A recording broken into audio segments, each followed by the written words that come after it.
Le président Recep Tayyip Erdogan a déclaré que Turquie continuera à soutenir le processus de transition politique et la lutte contre le terrorisme au Mali.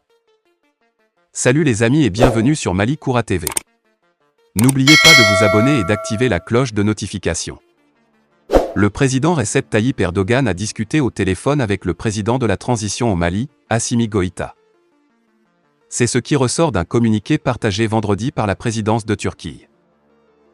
Les relations turco-maliennes et les questions régionales ont été discutées lors de cet échange, a précisé le document. Le président Erdogan a déclaré, au cours de l'entretien, que Turquie continuera à soutenir le processus de transition politique et la lutte contre le terrorisme au Mali, demandant à son interlocuteur le soutien du Mali dans la lutte de son pays contre le terrorisme de la même manière, en mettant notamment un terme aux activités de l'organisation terroriste FETO sur son territoire. Exprimant sa grande satisfaction de contribuer au développement du Mali, Erdogan a assuré que les deux pays prendront des mesures pour améliorer leurs relations économiques et commerciales.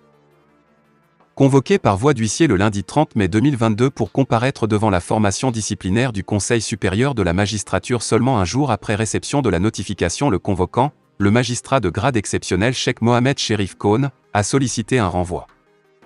Dans une lettre adressée au procureur général de la Cour suprême, président de la formation disciplinaire du Conseil supérieur de la magistrature, le magistrat convoqué a justifié sa demande par les besoins de sa défense et de son assistance.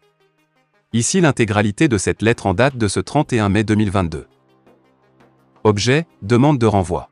Déjà suffisamment relayée par les réseaux sociaux, j'ai reçu notification de la convocation me concernant par voie d'huissier, le lundi 30 mai pour me présenter devant la formation disciplinaire du Conseil supérieur de la magistrature, lors de sa session du 1er juin, soit un jour seulement entre la notification et l'heure de la comparution.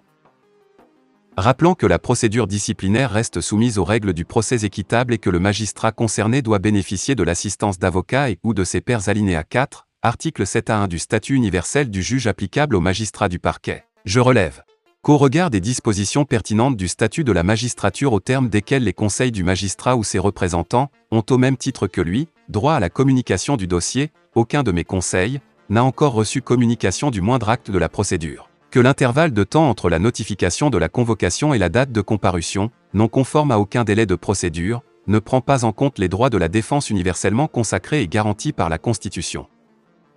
L'observation de ces formalités substantielles étant de nature à préserver mes droits dans la procédure disciplinaire en cours, à la requête du président de la transition, président du Conseil supérieur de la magistrature, je sollicite un renvoi pour les besoins de ma défense et de mon assistance. Plusieurs organisations féminines, toutes obédiences confondues, ont effectué une marche silencieuse, ce vendredi 3 mai à Bamako, pour manifester leur mécontentement et leur désarroi face à la multiplication des violences dont les femmes sont victimes.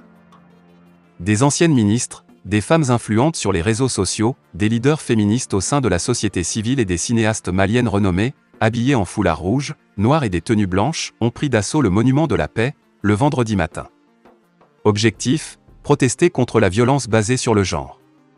Les organisatrices de cette manifestation silencieuse expliquent que cette marche a été motivée, suite à la perpétration de 4 assassinats de femmes, de viols et d'autres coups et blessures contre les femmes, enregistrés entre avril et mai 2022.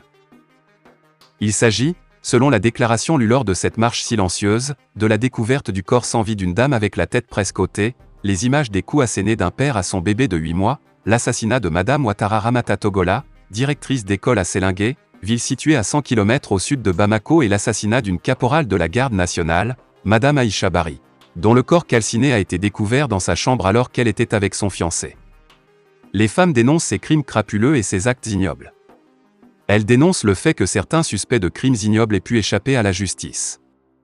Les manifestantes ont en outre déploré le silence de la société malienne face aux violences dont elles s'estiment victimes. Cette marche silencieuse a été initiée pour interpeller la société et les décideurs afin que des mesures puissent être prises pour prévenir le fléau.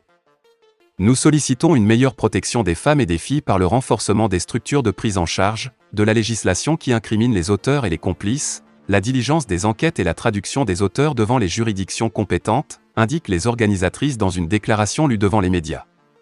Certaines femmes, sans prononcer un mot, ont brandi des pancartes sur lesquelles on pouvait lire « Porter un pantalon ne fait pas de moi un homme. L'homme, c'est celui qui sait se retenir avec dignité et responsabilité lorsqu'il est en colère ». Au terme de cette manifestation pacifique, une délégation des marcheuses a été reçue par le ministre de la Justice, garde des Sceaux, était entourée par ses homologues de la promotion de la femme, de l'enfant et de la famille ainsi que de l'éducation nationale. Fin de la vidéo, merci pour votre attention.